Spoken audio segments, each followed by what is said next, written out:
नमस्कार, दर्श न्यूज देख रहे हैं आप। मैं प्रीति दयाल आपके साथ। तिरहुत एमएलसी बंशीधर बृजवासी शपथ ग्रहण करने के बाद एक्शन मोड में आ गए हैं और जिस तरह से उनका कहना था कि स्कूलों के लिए आवाज उठाने के कारण उन्हें शिक्षक की नौकरी से बर्खास्त किया गया, तो वहीं एमएलसी बनने के बाद वे बिहार के विद्यालयों की क्या दुर्दशा है, इसको लेकर अब सदन में आवाज उठाएंगे।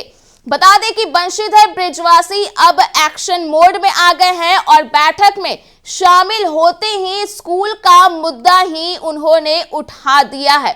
दरअसल बंशीधर ने अपने सोशल मीडिया अकाउंट के जरिए एक पोस्ट शेयर किया। इस पोस्ट में उन्होंने बैठक की तस्वीरों को साझा किया। साथ ही तस्वीरों को साझा करते हुए लिखा कि पिछले दिनों बेनीपुरी जी की जन्मभूमि से उठाई गई आवाज को मिली ताकत।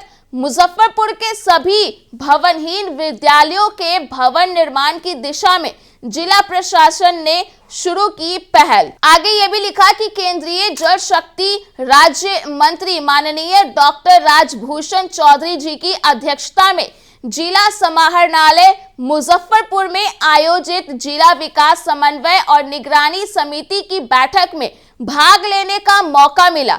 खुशी है कि पूर्व में मुजफ्फरपुर जिले के भवनहीन विद्यालयों के संबंध में मेरे द्वारा उठाई गई आवाज को माननीय केंद्रीय मंत्री जी ने समर्थन दिया है और आज की बैठक में जिलाधिकारी ने यह तय किया है कि मुजफ्फरपुर जिले के सभी भवनहीन विद्यालयों का सर्वेक्षण कराकर वहां पर भवन निर्माण के लिए आवश्यक कदम उठाया जाए। साथ ही शिक्षा विभाग द्वारा संचालित विभिन्न योजनाओं में हुए भ्रष्टाचार की जांच के लिए उच्च स्तरीय कमेटी के गठन का निर्णय लिया गया है। इसके अलावा यह भी लिखा गया कि अन्य सभी माननीय सदस्यों द्वारा हमारी मांगों का समर्थन किया गया है और जिला प्रशासन ने भरोसा दिलाया है कि सभी बिंदुओं पर समुचित कार्रवाई की जाएगी। आगे बंशीधर ने यह भी लिखा कि मेरी मांग का समर्थन करने के लिए सभी माननीय मंत्री, विधायक गण एवं विधान पार्षद जी को बहुत बहुत धन्यवाद। तो इस तरह से बंशीधर बृजवासी को बैठक में शामिल होने का मौका मिला और उन्होंने स्कूल को लेकर के ही मुद्दा उठाया, अपनी आवाज उठाई। इसके पहले हम आपको याद दिला दें कि बंशीधर बृजवासी एक स्कूल में पहुंचे थे जहां उन्होंने स्कूल की क्या कुछ दुर्दशा थी उसको लेकर के जमकर वे भड़क गए थे। दरअसल स्कूल में डेस्क बेंच को उठाकर वे दिखा रहे थे कि किस तरह से जो डेस्क बेंच है वो टूटे फूटे हैं। इसके अलावा उन्होंने स्कूल के भवन को भी दिखाया था। हालांकि वो भवन नहीं था बल्कि एक झोपड़ पट्टी में कक्षाओं को संचालित किया जा रहा था। तो इस पूरे वाकये का उन्होंने जिक्र किया था और दिखाया भी था सोशल मीडिया के जरिए।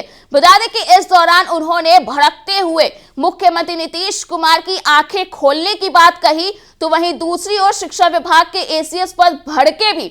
इसके साथ ही उन्होंने यह भी कहा था कि इसी तरह की मुद्दों को उठाने की वजह से, यानी कि स्कूलों से जुड़े मुद्दों को उठाने की वजह से ही उन्हें शिक्षक की नौकरी से बर्खास्त कर दिया गया था। बता दें कि इस दौरान वे शिक्षा विभाग के पूर्व एसीएस के पाठक की बात कर रहे थे। बता दें कि के पाठक के कार्यकाल में ही बंशीधर बृजवासी की नौकरी चली गई थी, जिसके बाद से बंशीधर का यही कहना था कि वे शिक्षकों की बातों को उठा रहे थे, स्कूल से जुड़े मुद्दों को उठा रहे थे और उसी चीज को लेकर के उन्हें बर्खास्त कर दिया गया।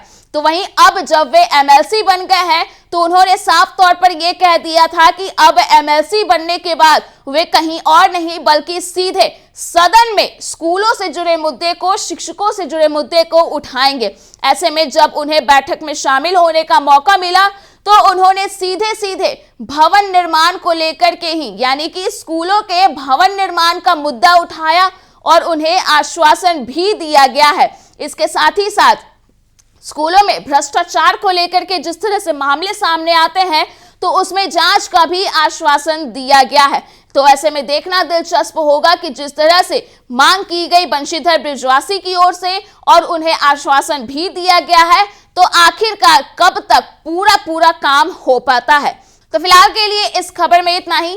अगर आपने अभी तक हमारे YouTube चैनल को सब्सक्राइब नहीं किया है तो इसे जल्द सब्सक्राइब कर दें। इसके साथ ही अगर ये वीडियो फेसबुक के माध्यम से देख रहे हैं तो पेज को लाइक करना ना भूलें।